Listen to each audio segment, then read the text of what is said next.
প্রিয় ক্লাস 12 ছাত্রছাত্রী বন্ধুরা, তোমরা যারা এবারে তৃতীয় সেমিস্টার অর্থাৎ থার্ড সেমিস্টার পরীক্ষা দিতে চলেছো, তোমাদের জন্য নিয়ে চলে এসেছি ইংরেজি বিষয়ের বাছাই করা নমুনা প্রশ্নপত্র।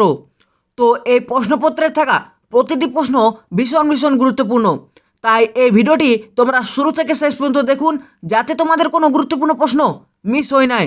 ভিডিওটি ভালো লাগলে অতি অবশ্যই লাইক করবে এবং যারা এই চ্যানেল নতুন তারা অবশ্যই এই চ্যানেলটিকে সাবস্ক্রাইব করে রাখবেন। তো দেখো, তৃতীয় সেমিস্টার 2026 ক্লাস 12 বিষয় ইংরেজি, পূর্ণমান 40, সময় 1 ঘন্টা 15 মিনিট। তোমাদের সুবিধার্থে যে যে প্রশ্নের মানে অত্যন্ত জটিল, সেই প্রশ্নের মানে আমি তোমাদের বাংলাতে ট্রান্সলেট করে দিয়েছি। তো দেখো, একের দাগের প্রশ্ন কি আছে, what is the girl's role in the story the night train at Deuli.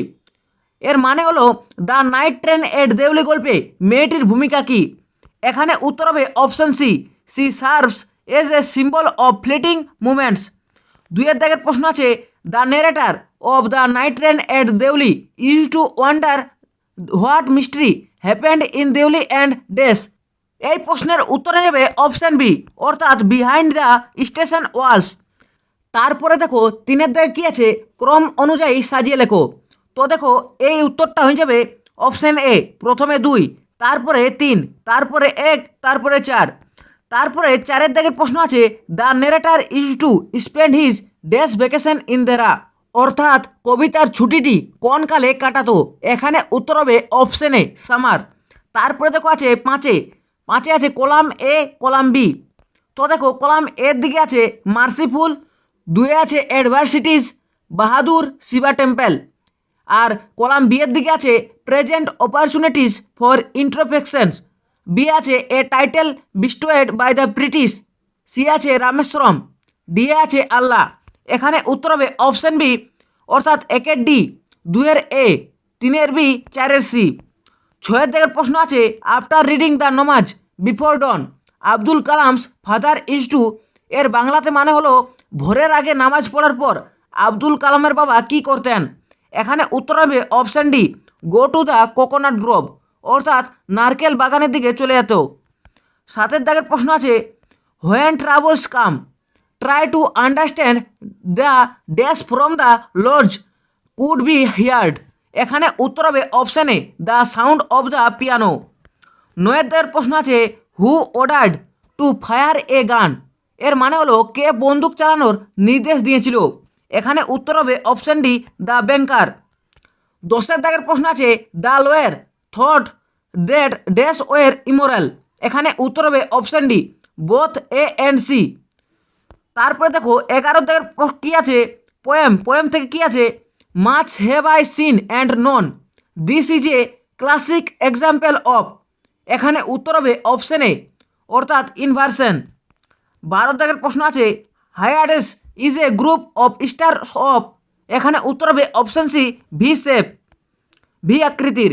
13-এর দাগের প্রশ্ন আছে, the phrase vex the dim sea refers to the C.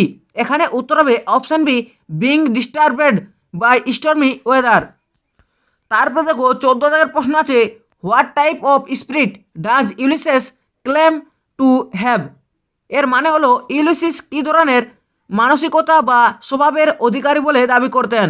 উত্তর option C, a grey spirit yearning for more. 15-এর দাগের প্রশ্ন আছে, ইটার্নাল সাইলেন্স রেফার্স টু। এখানে উত্তর হবে option C, that end the cessation of life. 16-এর দাগের প্রশ্ন আছে, on the trunk of the tree the creeper max. এখানে উত্তর হবে অপশান এ, ডিপ স্কার্স। 17-এর দাগের প্রশ্ন আছে, the poet feels that the trees lament reaches the. এখানে এর মানে হলো কবি অনুভব করেন যে গাছটির বিলাপ পৌঁছয়। এইখানে উত্তর হয়ে যাবে অপশান এ, অর্থাৎ আননোন ল্যান্ডস, অজানা কোনো দেশে। 18-এর দাগের প্রশ্ন আছে, what sound does the tree make according to the poem. এর মানে হলো কবিতাটি অনুযায়ী গাছটি কী ধরনের শব্দ করে। উত্তর অপশান এ ডায়ার্ক লাইক মুরমুর। 19 দাগের প্রশ্ন আছে, what is the tone of the poem, অর্থাৎ এই কবিতার টোনটি কি। এখানে উত্তর হবে option C, bitterness and nostalgic. 20 দাগের প্রশ্ন আছে, the tree is important because. গাছটি খুবই গুরুত্বপূর্ণ কারণ এখানে উত্তর হবে option C, it brings back her childhood memories. 21 দাগের প্রশ্ন আছে, in the play the priest is always described as, এখানে উত্তর হবে অপশন বি অর্থাৎ ইয়ং।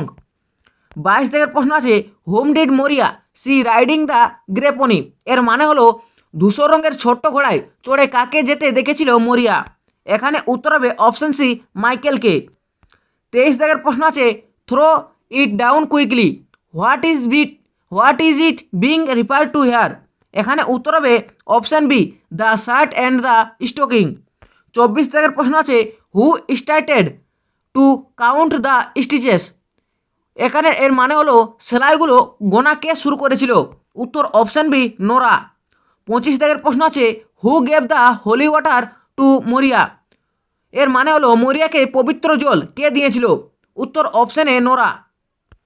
তারপরে দেখো গ্রামার থেকে কি প্রশ্ন আছে, 26 দাগের প্রশ্ন আছে, the train stopped at Deoli I don't know the reason join using an adjective clause, এখানে উত্তরটি হয়ে যাবে option A I don't know the reason why the train stopped at Deoli. 27 দাগের প্রশ্ন আছে, she said may love defend thee from oblivion's curse change the mood of narration, narration চেঞ্জে করতে বলছে, এখানে উত্তরটি হয়ে যাবে option B she wished that love might defend it from oblivion's curse. 28 দাগের প্রশ্ন আছে, a lively discussion arosed identify the correct one, সঠিকটি নির্বাচন করতে বলছে, এখানে উত্তরটি হয়ে যাবে option B a lively discussion arose. তারপরে দেখো 29 দাগের প্রশ্ন আছে, as she was about to speak the guard blew his whistle split this into two simple sentence, দুটো সরল বাক্যে ভাগ করতে বলছে, তো দেখো এখানে উত্তরটি হয়ে যাবে option C she was about to speak the guard blew his whistle.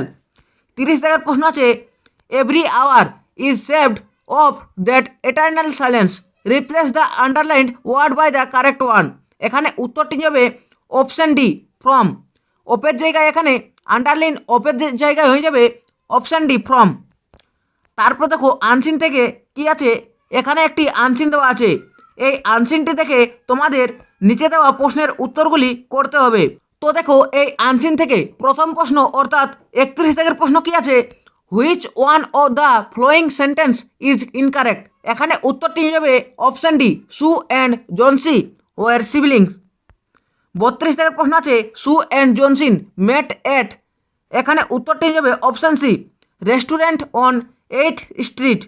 33 দাগে কি আছে, অ্যাসারেশন অ্যান্ড রিজন, তো দেখো অ্যাসারেশনে কি আছে, Sue always wanted to go to Rome, reason according to the doctor Johnsy decided that she is not going to get well, এখানে উত্তরটি হয়ে যাবে option B A is false but R is true. 34 দাগের প্রশ্ন আছে, the name of the village mentioned in the above passage, উপরের প্যাসেজটিতে কোন গ্রামের নাম মেনশন করা আছে, এখানে উত্তর হবে অপশান ডি গ্রিনউইচ ভিলেজ। 35 দাগের প্রশ্ন আছে, if people don't want to live I can't do much for them, this line was said by, কে বলেছিল এই লাইনটি, এখানে উত্তরটি হয়ে যাবে অপশান সি দ্য ডক্টর। 36 থেকে প্রশ্ন আছে, the sentence one of this young woman came from Maine the other from California when transferred into a complex sentence would be, এখানে উত্তরটি হবে অপশান, এইখানে উত্তরটি হবে option C while one of this women came from Maine the other came from California. 37 থেকে প্রশ্ন আছে, the sentence no one could see him when change into passive voice becomes, এখানে উত্তরটি হবে option A he could not be seen by anyone. তারপরে দেখো 38 থেকে প্রশ্ন আছে, the meaning of gentleman is, gentleman কথার মানেটি কি, এখানে উত্তর হবে অপশান সি পলিট ম্যান। 39 থেকে প্রশ্ন আছে, দ্য অ্যানিটোনিম অফ সিকনেস ইজ, এইখানে উত্তর হবে অপশান বি ওয়েলনেস। তারপর দেখো লাস্ট এমসিকিউ অর্থাৎ 40 থেকে প্রশ্ন আছে, doctors called him pneumonia the underline was ইজেন, এখানে উত্তর হবে অপশান বি নাউন অর্থাৎ বিশেষ্য। তো এ ছিল ক্লাস 12 অর্থাৎ দ্বাদশ শ্রেণীর তৃতীয় সেমিস্টার ইংরেজি বিষয়ের বাছাই করা নমুনা প্রশ্নপত্র সাজেশন। তো এই ভিডিওটি তোমাদের কেমন লেগেছে অবশ্যই তোমরা কমেন্ট করে জানাবে। যদি তোমাদের এই ভিডিওটি ভালো লেগে থাকে তো অবশ্যই লাইক করবে, এবং যারা এই চ্যানেলটিকে এখনও পর্যন্ত সাবস্ক্রাইব করে রাখুনি তারা অবশ্যই এই চ্যানেলটিকে সাবস্ক্রাইব করে রাখবেন।